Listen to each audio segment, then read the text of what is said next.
सबसे पहले उन वैज्ञानिकों के हौसले और काबिलियत को हमारा सलाम, जिनकी वजह से आज हमारा देश चांद पर पहुंचा। अमेरिका, चीन, रूस ये महाशक्तियां हैं, लेकिन ये तीनों देश भी चांद पर वो मुकाम हासिल नहीं कर पाए जो हमने अचीव किया है। 23 अगस्त की शाम यानी आज ही चांद की सतह पर जैसे ही सूरज उगा, वहां पर सुबह हुई थी। इंडियन स्पेस रिसर्च ऑर्गेनाइजेशन यानी इसरो के चंद्रयान ने साउथ पोल पर कदम रखकर नई बुलंदी का इतिहास शुरू किया।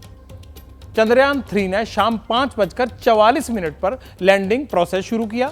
तब हमारा चंद्रयान चांद से 25 किलोमीटर की दूरी पर था। अगले 20 मिनट तक स्पीड कम होती चली गई और चंद्रयान की पोजीशन भी जैसे हॉरिजॉन्टल थी वो वर्टिकल दिशा में आने लगी। इसके बाद मिशन चंद्रयान ने चांद की अंतिम कक्षा यानी फाइनल ऑर्बिट का पूरा सफर किया। शाम 6:04 पर चंद्रयान 3 के लैंडर ने चांद की दुनिया को पहली बार टच किया, यानी वो वहां पर पहुंचा, अपना पांव रखा। यकीन मानिए इस पल का 140 करोड़ देशवासियों को बेसब्री से इंतजार था। हम तो सुबह से एक एक मिनट की खबर ले रहे थे। चांद पर पहुंचकर चंद्रयान 3 ने पहला मैसेज भी भेजा। मैसेज क्या था? मैं अपनी मंजिल पर पहुंच गया हूं। थोड़ी देर बाद चंद्रयान के लैंडर विक्रम ने चांद की सतह पर उतरकर पहली तस्वीर भी भेज दी और अभी तो ऐसी और कई तस्वीरें आएंगी, क्योंकि हमारा चंद्रयान 14 दिनों तक चांद की सतह पर रहेगा और अब किसी भी वक्त लैंडर विक्रम से प्रज्ञान रोवर बाहर निकलेगा। जैसे आप एक तस्वीर देखते हैं ना कि ऐसे एक गाड़ी नुमा चीज खड़ी होती है, उसका वो खुलता है और फिर जैसे बच्चों की गाड़ी निकलती है बाहर रिमोट वाली, वो निकलेगी, उसको हम प्रज्ञान रोवर बोलते हैं। वही वहां पर परिक्रमा करेगा। फिर चांद के साउथ पोल पर वॉक करना है उसे। मिशन भी यही था कि वॉक करनी है 14 दिनों तक। 500 मीटर का एरिया कवर करेगा वो पूरा। साउथ पोल पर चांद के रहस्यों से तभी पर्दा उठेगा।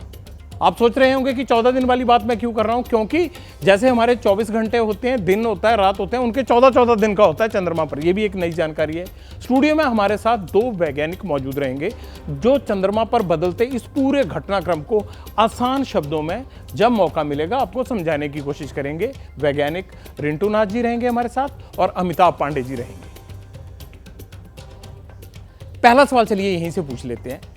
पांडे साहब, आपसे जानना चाहता हूं मैं, पहले ये बताइए कि ये जो 14 दिन तक वहां रहेंगे तो सिर्फ 500 मीटर का दायरा ही क्यों तय करेंगे? क्या स्पीड ज्यादा नहीं कर सकते वहां पर? देखिए, पहली बात तो वहाँ पर सड़क बनी हुई नहीं है, कोई हाईवे नहीं है, पूरी उबड़ खाबड़ ज़मीन है, उसमें गड्ढे हैं, उसमें छोटे पत्थर हैं, अलग साइज़ के बोल्डर्स हैं। तो उस पर दूसरी बात यह है कि रोवर को अपना रास्ता खुद ढूंढना है। यहाँ से उसको हम रिमोट कंट्रोल से नहीं चला सकते हैं, क्योंकि आपको पता होगा चंद्रमा की दूरी इतनी है कि यहाँ से वहाँ सिग्नल पहुँचने में लगभग 1.25 सेकंड लग जाता है। जैसे कभी आप बात करते हैं, फील्ड में आपका कोई एंकर है, उससे कम्युनिकेशन करते हैं, आप उसको कुछ पूछते हैं, उसको जवाब देने में लगता है कि 2-3 सेकंड का वक्त लग रहा है, क्योंकि सिग्नल यहाँ से सैटेलाइट में जाना, वहाँ पहुँचना। इसी तरह चंद्रमा पे जो भी हम उसको कमांड देंगे, उसको पहुँचने में 1.25 सेकंड जाने में लगेगा, उसकी रिपोर्ट आने में फिर 1.25 सेकंड लगेगा। तो हमारा जो लैंडर था और हमारा जो रोवर है, ये आप बेसिकली ऑटोमेटिकली काम करेंगे। हमको बताना होगा कि ये काम करना है। पत्रकारिता कोई इमोशन नहीं है, ना अपना कोई ज्ञान देना है और ना कोई विचार थोपना है। पत्रकारिता क्या है?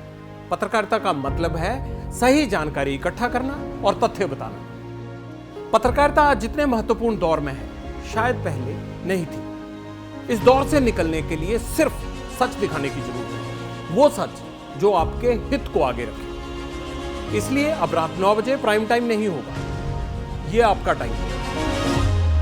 जगविंदर पटियाल के साथ देखिए पब्लिक इंटरेस्ट, सोमवार से शुक्रवार रात 9 बजे सिर्फ एबीपी न्यूज पर। एबीपी न्यूज आपको रखे आगे।